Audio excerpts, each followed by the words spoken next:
Hello everyone, this is Ekta Radaria from the Department of Pharmacology, LG Institute of Pharmacy, Ahmedabad. Today I am going to deliver a lecture on UTI, meaning urinary tract infection. So, after completion of this chapter, you will be able to know really what is UTI, the risk factors, different types of causative agents, what are the different causes, the treatment, and what are the different preventive measures for UTI. So let's begin with UTI. So urinary tract infection, it is the infection in the any part of your urinary system. So usually urinary system, it is divided in two types, or we can say it is divided in two parts, like upper and lower urinary tract. So let's go to the anatomy of urinary system. So upper part, it consists of a pair of kidney and the ureterus coming from the kidney, and then there is a bladder and urethral part. So on the basis of anatomy, we can classify really UTI into two types, that is upper UTI and lower UTI. Upper UTI, it includes the infection of kidney and ureters, whereas the lower UTI, it includes the infection or any severe inflammation in the lower part of UTI. So usually it consists of the urethral infection or bladder infection, and sometimes it also includes the infection of some reproductive parts. It depends on the male and female reproductive system, or it depends on the individual. Now, before going deeper into the UTI, you need to know really about some terminologies. So UTI, they are classified on the various types on the basis of different criteria. So first, let us see about the symptomatic. So on the basis of symptoms or clinical representations, you can find UTI of two types. First is symptomatic, meaning there is a presence of bacteria in urine. The term is coined as bacteriuria, meaning there is a presence of certain amount of bacteria upon the lab examination. There is a range that is at least or more than 10,000 bacteria which is found per ml urine. So if there is a found of at least 10,000 or more than that bacteria per ml of urine, you can really classify it under the symptomatic UTI. Then next is asymptomatic UTI, meaning the UTI of bacteriuria with no symptoms. Next term is urethritis. It is the inflammation of urethral part. It can be due to various factors. Then next is cystitis. It is the inflammation of bladder, and the cystitis, it is the most commonly observed symptom in the UTI. So these two terms, they are used to classify the lower urinary tract infection, because both of these organs, like urinary bladder and urethra, they are located at the lower urinary tract. Now next is pyelonephritis. It is very simple that you can break the term and you can identify pyelonephritis. Pyelo meaning kidney and nephritis meaning the inflammation of nephrons. So nephrons, they are found in kidney. So it is the inflammation of either one or sometimes both of the kidney can infect due to the various infection. It can be the sudden or any severe infection. It might have caused due to the microorganisms like bacteria, fungi, virus. It can be anything. Next is chronic pyelonephritis. Chronic pyelonephritis, it includes the severe infection of kidney. If the UTI, it has been spreaded to the kidney, then there are chances of getting spread to the other body parts, and it is really serious. So it can be due to the recurrent or persistent renal infection. Recurrent meaning there is, if the patient is found with more than 3 episodes of UTI in a year, then we can classify it as a recurrent. Or if the urinary tract infection which has spreaded to the kidney and it is left untreated, then we can classify it as persistent renal infection. Now let's talk about the epidemiology. So usually most of the cases, women are found at the greater risk, or they are more prone to UTI because of various reasons. And the prevalence, that is very obvious that women are more prevalent to UTI as compared to men. Now, let us see the etiology, means what are the different causative agents which are responsible for the cause of UTI. So, most commonly found pathogens in adult men, it is the gram-negative bacteria. So, usually E. coli, they are the bacteria which are responsible for most of the infection. Like 80% of the patients are found infected with the E. coli. There are various other strains of gram-positive as well as gram-negative bacteria, such as the Staphylococcus, Streptococcus, the strains of Klebsiella, and various other Enterobacter. For the risk factor, we need to know the anatomy of urinary system. So, in women, the length of urethra is really short as compared to men. So, that is one reason why the women are more prone to urinary tract infection, because the bacteria will get very short distance. I mean, they'll have to travel very short, so it will be easy to infect women as compared to men. Now, talking about the risk factors, so there are various risk factors. So let us talk about them. So first is the anatomical difference.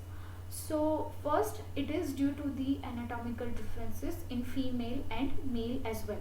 So as I have talked that the female are more prone to UTI because of anatomical differences. That is because of the urethral length.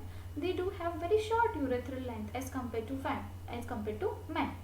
Then the other reason is the women, they have the moist surface, or they have got the moist environment in their reproductive system, so bacteria will have really get the best growth environment to spread the infection. And then the other cause is the sexual activity. It is most commonly observed that the women, those who are more active sexually, they are more prone to get the UTI very easily as compared to the women, those who are not active sexually. Then the other factor is the types of birth control agents the women are using. So most commonly the women, those who are using diaphragm or any spermicidal agents, there are the chances of getting UTI more. It's pretty simple. Then next factor is menopause. Menopause means there is a stoppage of menstrual cycle at the age of 50 or above 60. It really depends on individual.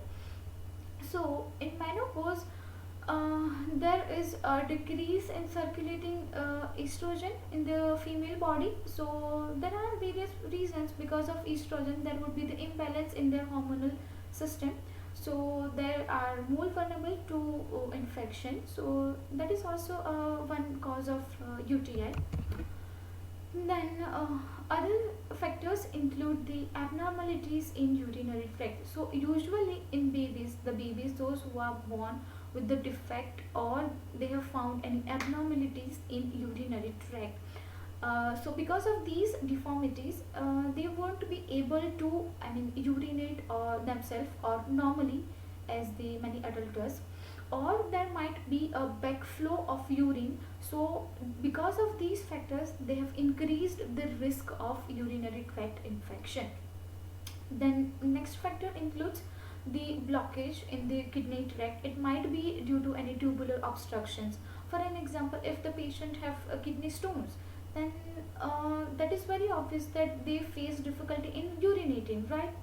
So this can be the other cause of UTI. Then if the patient, they have any like difficulties, or they have any deformities or any abnormalities, they have been found in prostate gland, in specifically in men, that is prostatitis, then they are at the higher risk to get UTI. But usually men are at lower risk and as compared to women. Next is immunocompromised patients, means if the patients have a really low immunity, and if the patients, for example geriatric patient at old age, the people are suffering from many diseases at a time, like diabetes, CVS, and many more. So there, because their body function have been decreased, so there are chances of getting infections usually at higher rate as compared to normal individuals. So immunocompromised patients can get, or they have the very low defense capacity against any microorganism, so they tend to get more UTI as compared to normal. Now, other factors like catheterization. So what do I mean by catheter actually? So catheter is the device which is inserted inside the urinary system of any individual, those who are not able to urinate on their own, sometimes the patient those who are unconscious, or some patients those who have neurological defect, or some patients have any paralyzed issue. So there is a need of catheterization for urination. So bacteria may travel through these catheters to the urinary system, and they will get entered inside the our body. Next, if the patient has undergone any recent surgery, or they have undergone any examination via using any instruments, then there are chances of getting entry of bacteria inside the body via urinary tract. Then now let us look at pathogenesis. So pathogenesis for any bacterial infections, there are some basic steps. So urinary tract infection, it is, I mean, the pathophysiology, it has been divided into 5 parts. So let us look at that. So first step is colonization. So colonization, it is the forming of colonies of bacteria. Means these bacteria, they will enter via the urethra, and there they will tend to grow, or they'll tend to form many colonies at a time. So from there they will travel to the upper part of the urinary tract system, they'll move towards the bladder, and there they'll form a biofilm. Biofilm meaning it is the densely populated microcells of any microorganism which they will adhere to any surface. For an example, here the microorganism, they will adhere to the bladder, and then from there they will travel in ascending order to the upper part of urinary tract. So these bacteria, they have got really some structures or projections like pili and fimbria, so they will help in movement. So what they will do, via the help of these pili and fimbria, they will move towards the upper part of urinary tract, and they will cause the infection to the kidneys. And it is really difficult if these if the infection has got spreaded to the kidney and it is left untreated, then there are chances of getting very serious infections of other body parts, because they will travel to other body parts through the renal vein. So the infection in kidney, it is termed as pyelonephritis, and the other cascading events leading to the kidney damage, it may cause acute kidney injury, and it is really difficult to treat. Now let's look at the clinical representation. So it is not necessary every time that UTI does show any symptoms. As I have said before, that it might be asymptomatic, means there is a presence of bacteria in urine, but they do not show any symptoms. So it is a bit difficult to identify, but there are various diagnostic methods through which we can check asymptomatic too. Now, the different clinical symptoms includes the strong and the urgent need of urination. If even you do not feel to if you just have went to the urination, then do you feel like urinating? So this is the one common symptom of UTI. Then next is burning sensation during urination. Then sometimes there is an observation of blood in urine, which is known as hematuria. And the other symptoms includes the cloudy and fishy smell in the urine. So these are some symptoms through which we can identify the type of UTI. And if the infection has got spreaded to the kidney, then it includes the pain in your pelvic region, and it is really difficult, I mean it is really painful for the woman, because it includes the pain in the center of pelvic, and it may spread to the different areas of pelvic region. It can spread to the pelvic bone even. Fine. So let's talk about the different types of UTI. So we have seen the different clinical symptoms. So based on sign and symptoms, we can classify the UTI. Like first classification is symptomatic and asymptomatic. Next is on the basis of symptoms. Then third we can classify on the basis of anatomy of urinary tract, that is lower urinary and upper urinary tract infection. Then other we can classify on the basis of complications like complicated and uncomplicated urinary tract infection.